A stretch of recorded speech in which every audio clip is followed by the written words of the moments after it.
Hey guys, welcome to my channel. Today we'll be doing the drop stitch tutorial using a 2.5mm hook and a tape measure.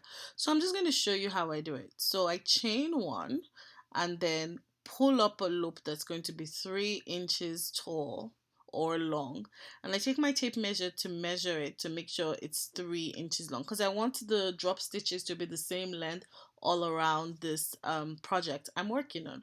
So skip the amount of stitches you want. I skip 5 stitches, chain one and pull up a 3-inch loop and just continue like that. You can always drop off the loops because the chain one locks the stitch together so it can't come off, and you just keep repeating this process all around.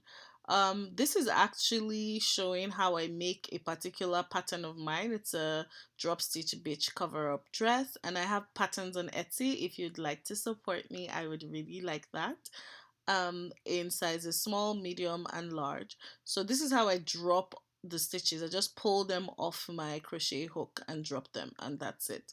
So the process: insert your hook into the stitch you're working on next, yarn over, chain one and pull a 3-inch loop, and just continue to repeat that process all around. Now, holding the very last stitch, put your hook through the very last loop and hold it and chain 3, or in this case I chained 4. It's up to you. And then you want to just take your hook and go into the very next 3-inch loop and then yarn over. So you have 2 loops on your hook, pull through and then chain 3. Sorry if I'm a bit confusing. I'm just really new to doing crochet tutorials. So put your hook through the next 3-inch loop, basically single crochet together, and then chain 3. Put your hook through the next loops and crochet together, chain 3, and then just continue that way all around, joining the drop stitches together.